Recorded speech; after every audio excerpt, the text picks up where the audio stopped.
episode 5 of UpFront Takes. We got another guest from Stony Brook. You guessed it. This is John Stocum. John, welcome. I will say congratulations to watching the Miami Dolphins take a huge victory last night. Yeah, it was unbelievable. Thanks for having me on. I'm excited to be here.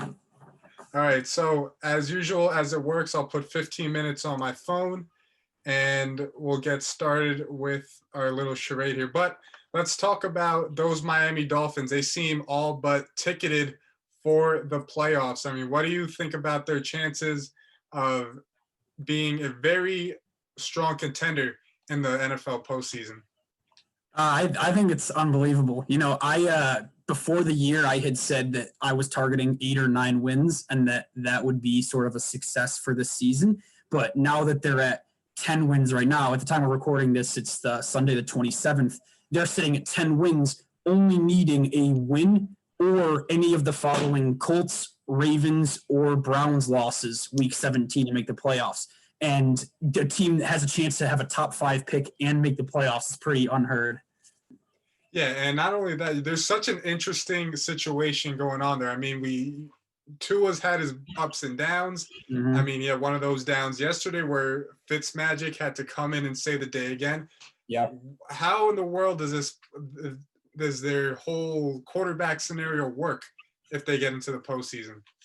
Well, so for those of you that don't follow the team, Brian Flores has said week in and week out that Tua is his guy. And, you know, he's going to go with Tua every single week as long as Tua's healthy. He already stated after the win that Tua was starting week 17. So he said that Fitzpatrick is seen more of like a 9th inning bullpen kind of guy where if needed, he'll come in. But if he's not needed, if Tua's playing well or they're up a lot or down a lot, Tua's going to stay in and play the game.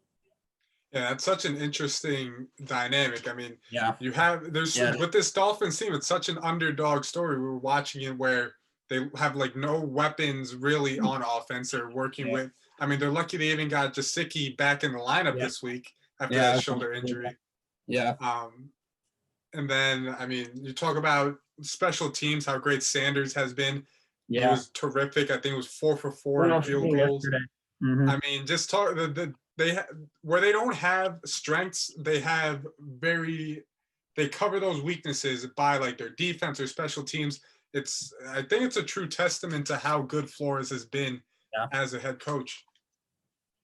Yeah, a lot of people are talking about how Brian Flores is a potential coach of the year candidate.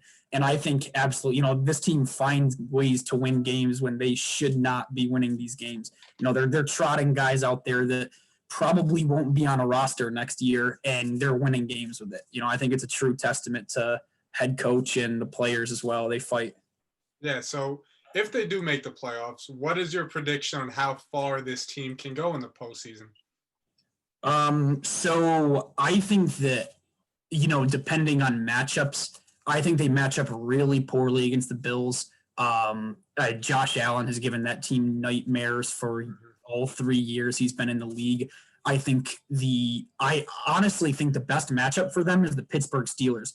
They won today, keeping the hopes of a Steelers high seed, Dolphins low seed matchup alive. But I think that if they play against the Steelers, they won today, but last 4 weeks they've been looking pretty bad. I think they can beat the Steelers.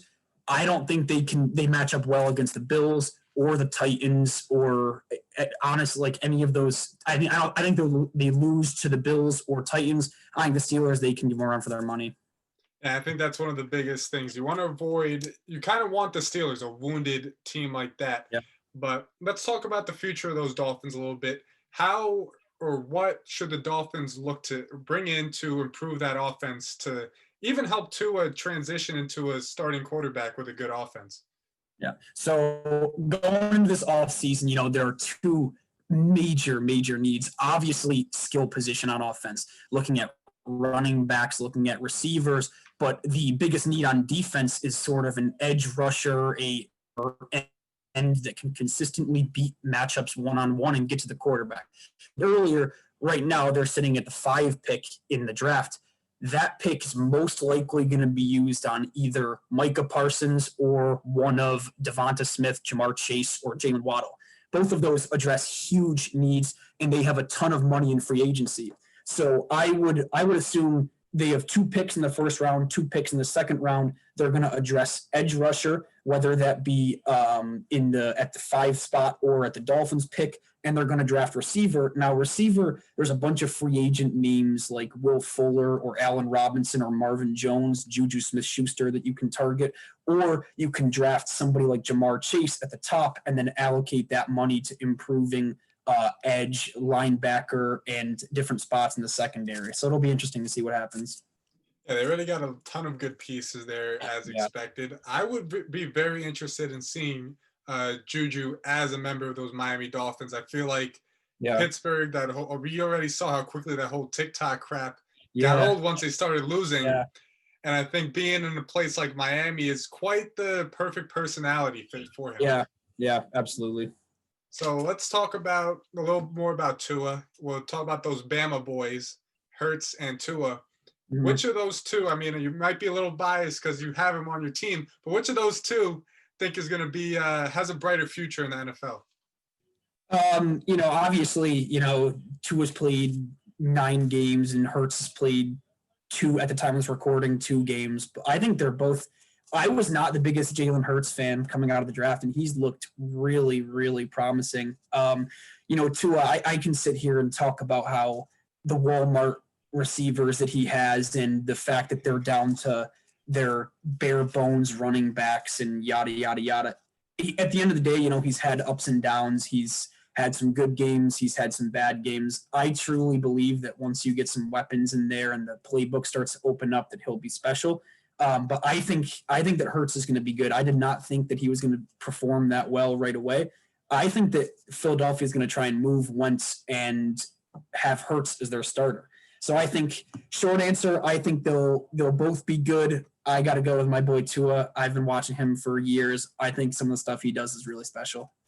Yeah, I'm going to, just for the sake of argument, I could flip a coin and go with either on this one, but for the sake of the argument, I'm going to make a case for Jalen Hurts just because he doesn't have as major of an injury as Tua is coming back from.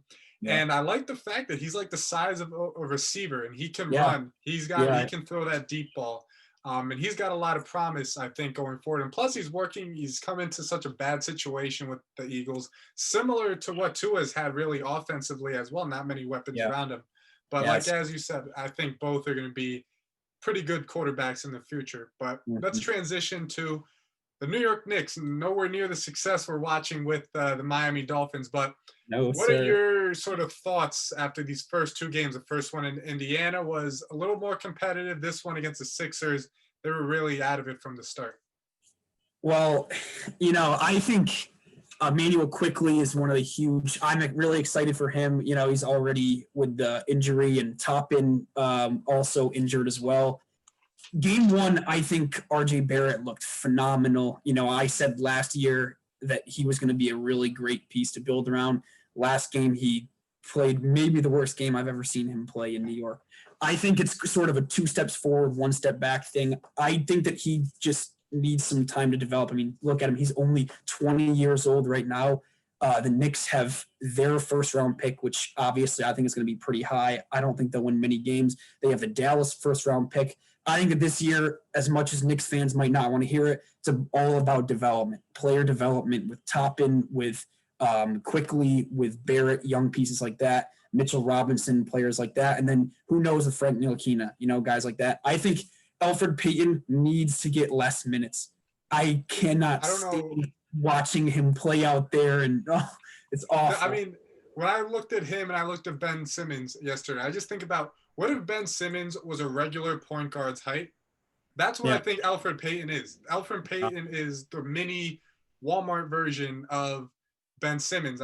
He can't shoot, and he turns the ball. If he doesn't know how to run the offense, it's almost sitting there. It's like the minutes Frank Ntilikina can give you are they going to be any worse? Or Dennis Smith Jr. Are they going to be any worse from what Elfrid Payton gives you? Yeah, I don't think so.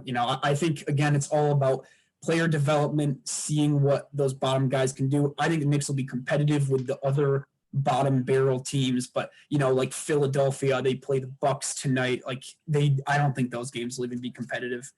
Yeah, you're gonna see Giannis just run through that defense. I mean, Yeah. RJ tried yesterday, but he couldn't check Ben Simmons, No. and Julius Randle's had so much trouble with Giannis in the past.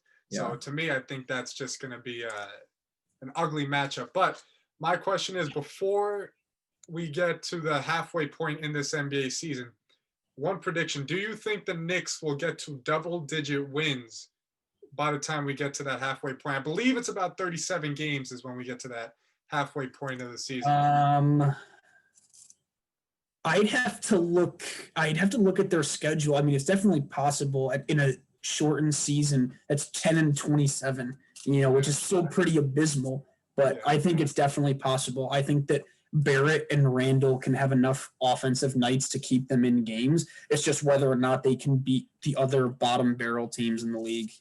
Right. We saw, and speaking of Barrett, we talked about how much he struggled, and it's like you saw the difference quickly. Or having a good point guard makes on Yeah. RJ Barrett because he Yeah. can shoot threes that are catch and shoot with a little more of space. He can run to the basket. He can run to the rim. He can make plays off of one or two dribbles instead of having to run the offense himself.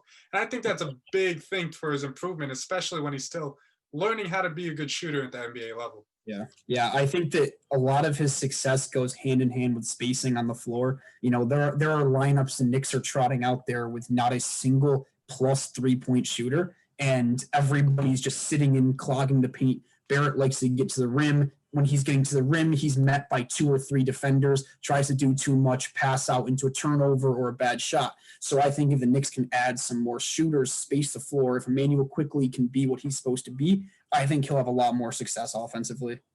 Yeah, that's definitely one of the biggest parts. But let's transition to a little baseball here. If anyone who's watching this is friends with John, knows Stoke very well, you know that he loves the shortstop position, especially those young, up and coming, those stud Absolutely. shortstops. If you have a list in front of you, let's hear your top 10 shortstops in the moment right now. I don't have a list of 10, but a lot of people with knowing me, I'm a Mets fan. Francisco Lindor trade rumors have been swirling. I think Lindor is about as good as it gets at that position. He plays defense. He hits for power. He can run. He does everything you really want to do. I think that Fernando Tatis Jr., although he took a really small, he didn't have as great of a year last year as I thought, which COVID year, who knows how much people are going to think about it. I think he's up there. As for, I would love to see Lindor in a New York uniform, but at the same time, I think that what they have right now with Andres Jimenez or Ahmed Rosario is fine. If they can get him for cheap, great. If not, I can't see them making a huge move for him. Right. And I try to predict as many shortstop as you would put in your list at the moment, but I would say my prediction for your list would have been Dansby at 10, Gleyber Torres, then Bichette, Carlos Correa, Bogarts, Lindor, Seager, Trey Turner, Trevor Story, and Fernando Tatis Jr. That would be my prediction. I'd say it's pretty accurate. As much as some of my Yankees friends, as much as I hate Gleyber, I think Gleyber is a great player. But I think that Lindor, when you get to like the top, like Lindor, Story, Seager, guys like that, I think that that's something that as a Mets fan, I personally have been wanting since Reyes left. When batting title Reyes was there, that was electric. Ever since they haven't been fortunate at that position. I think it's really important to be good up the middle. They definitely been searching for that. So we're under 2 minutes here. Let's have a little fun with this question. Those of you who know Stoke, you know that the man is like the walking symbol for Rochester. Tell us why the garbage plate is such a unique and special culinary success.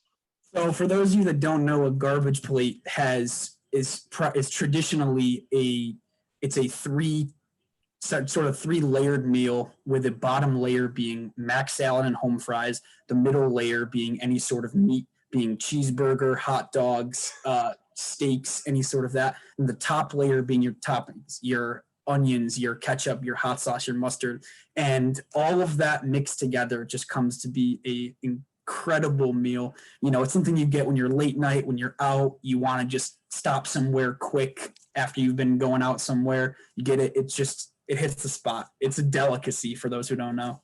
Now, how much is this meal again? There are a couple of places that do like half price on certain days. Usually you can get them in my hometown between $11 and $13. So wait, more than one place has this. This isn't just like a one. Is this like I could think of 10 places off the top of my head that have it in my town alone. So this is like the bacon, egg, and cheese for the upstate area. Basically, if you're serving burgers anywhere in Rochester, New York, you're gonna have garbage plates as an option. So, wow. So you would consider this your favorite meal to eat, or top 5 at least? Yeah, absolutely. It's something that when you're in Rochester, it's just you always got to get one. And is this something you often finish, or is there often a take-home bag that comes with it? Well, for me, I often finish it. A lot of people, some people don't. Some people will finish it. There's actually something called a trucker plate at this one place, which is actually, it's like 3 garbage plates put into one that Jesus. Some people, if there's a huge challenge with it and whatever. But a lot of people don't finish it. Some, me and a lot of my friends finish them, but they're pretty amazing. Unbelievable. All right, so you have made it through the 15 minutes. Now, per usual, last week we had Joe DeBlasi say that Elf is the worst Christmas movie, or people telling people not to watch Elf. That was his hot take of the show. But Stoke, you will get 15 seconds on the clock, and the floor is yours. This goes out to the New York Jets upper management. Please keep Adam Gase and Sam Darnold around. It'll make Dolphins' lives a lot easier in the future. I hope no one listens to that. I hope no one pays attention to that. Because then again, we'll probably end up losing out on another strong draft pick. But another terrific show. I want to thank Stoke for joining me. Of course, shout out to Rochester's finest. 585, baby. Thanks for having me on, Dan. Yep. Good luck to your Dolphins in the playoffs, and we'll be speaking to you all next week.